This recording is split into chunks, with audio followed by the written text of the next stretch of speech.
आप देख रहे हैं हॉरर स्टोरीज 33। दोस्तों, ये जंगल में कैंपिंग का दूसरा और आखिरी भाग है।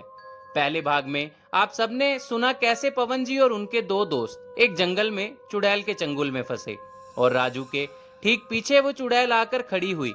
उसका वो डरावना दिल दहला देने वाला चेहरा देखकर मैं और राजू तो वहीं ज्यों के त्यों खड़े रहे, पर सुमित वहीं पर बेहोश हो गया। अब आगे मैंने जब गौर किया कि कोई अदृश्य चीज हम दोनों को जकड़े हुए है पर देखने में सब रहा था, तभी उस चुड़ैल ने राजू के हाथ को पकड़ा मुझे दिखाते हुए, और अचानक से उसने उसके हाथ को एक बार में ही खाकर अपने मुंह में रख लिया। दोस्तों, वो दृश्य कि उसने मेरी नजरों के सामने कैसे अपना मुंह, दोस्तों वो मुंह एक आम इंसान रोटी खाने के लिए जितना मुंह खोलता है, उस चुड़ैल ने मेरे हाथ जितना बड़ा मुंह अपने मुंह खोला और मेरी नजरों के सामने सामने राजू के साथ उसके हाथ को खाना शुरू कर दिया। और खून बहने की वजह से राजू तो कुछ मिनटों में ही वहीं बेहोश हो गया और वो दृश्य देखकर मैं भी होश खो बैठा अपने। तभी मैंने देखा वो डरावनी महिला हवा में उड़ाती हुई हम तीनों दोस्तों को उठा के एक कमरे में लाई, किसी बंद घर के, और वहां लेकर उसने हम तीनों को जमीन पर दे पटक मारा और अचानक से मेरे दोनों दोस्तों के सिर धड़ से अलग कर वो मेरी ओर बढ़ी और अपनी लाल सुरख आंखों से मेरी ओर देखते हुए बोली, तुझे यहाँ नहीं आना चाहिए था रे। और ऐसा बोलकर वो जोर जोर से ठहाके लगाकर हंसने लगी और उसने मेरे ऊपर छलांग लगा दी। इतने में मेरी जोरदार चीख के साथ एक बहुत तेज आंख खुली मेरी। मैंने पाया कि मैं तो वो एक सपना देख रहा था। मैंने इधर उधर ध्यान दिया तो पाया कि अब हम तीनों दोस्त ठीक वैसे ही जैसा मैंने सपने में देखा था वैसे ही एक अंधेरे भरे एक कमरे में हैं और लेटे हुए हैं। राजू के अभी भी खून वैसे ही बह रहा है, पर वो दोनों बेहोश वहां पड़े हैं और अब मेरे हाथ पर आजाद हैं उस अदृश्य रस्सी से।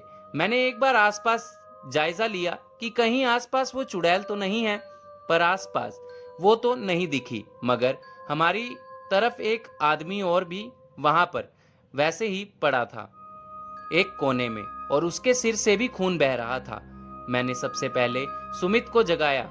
सुमित उठते ही बोला, भाई वो कौन थी यार, और ये सब क्या चल रहा है। सुमित को होश में लाने के बाद मैंने पहले राजू को जगाने की बहुत कोशिश की, मगर खून ज्यादा बहने की वजह से शायद वो होश में ना आ पा रहा था। सुमित ने रोते हुए मुझसे पूछा, भाई भाई ये सब क्या हो रहा है यार।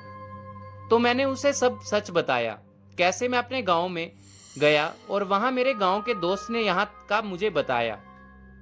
सुमित ने कहा, भाई तू सब जानता हुआ भी हमें यहाँ पर ले आया। मैंने सुमित से कहा, भाई ये वक्त लड़ने का नहीं है, ये वक्त हिम्मत दिखाने का है और जोश से काम लेने का है। यहाँ से बाहर निकलने का सोचना पड़ेगा जल्दी से, इससे पहले वो चुड़ैल यहाँ आ जाए। मैं उठा और इधर उधर बाहर निकलने का रास्ता ढूंढने लगा। वैसे तो हर तरफ अंधेरा ही अंधेरा फैला था, मगर एक कोने से चांद की मध्यम रोशनी अंदर आ रही थी। मैं जल्दी से उसी ओर गया और वहां आकर मुझे महसूस हुआ कि ये एक दरवाजा है। पर वहां एक ताला भी था, पर अच्छी बात यह थी कि दरवाजा लकड़ी का था और मैं और सुमित जोर लगाएंगे तो खुल सकता है। मैंने सुमित को यह बताकर अपने पास बुलाया और हम दोनों लग गए दरवाजे को किसी तरह खोलने में। हम दोनों ने 5 मिनट तक मेहनत की और हमारी मेहनत रंग लाई। दरवाजा खुल चुका था और फिर हमने एक बार बाहर देखा तो रास्ता बिल्कुल साफ सपाट था, जिसका हमने फायदा उठाया और अपने दोस्त राजू और उस बड़े आदमी को भी अपने साथ शहर सहारा देकर निकल पड़े हम वहां से। हमने इतना मालूम था कि वो चुड़ैल अपने अगले शिकार की तलाश में यहीं आसपास ही कहीं भटक रही होगी, पर फिर भी मरता क्या ना करता। अपनी जान बचाने के लिए हम जहां रास्ता दिखा वहीं की ओर दौड़ने लगे। सुमित जल्दी चल भाई, मैंने सुमित से कहा। पीछे से हमें किसी के अचानक से रोने की आवाज आई। कहाँ जा रहे हो तुम दोनों? ये आवाज जैसे ही हमारे कानों में पड़ी, मैं समझ गया ये वही चुड़ैल है।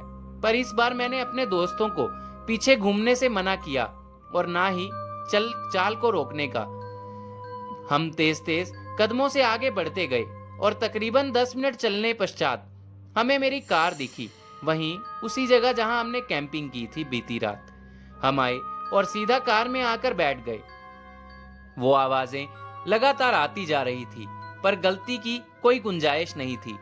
और एक अच्छी बात और थी कि कार में माँ द्वारा दिया हुआ देवी माँ का दिव्य लॉकेट मौजूद था। शायद इसीलिए कार एक सेल्फ में ही स्टार्ट हो गई। मैंने जल्दी से गाड़ी को किसी अस्पताल की ओर चलाना शुरू कर दिया।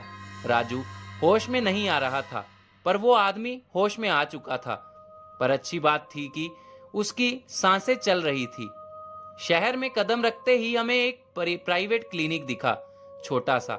देरी ना करते हुए हमने गाड़ी को वहीं साइड में लगाया और अपने सहारे पर दोनों को लेकर वहीं क्लिनिक में आ गए।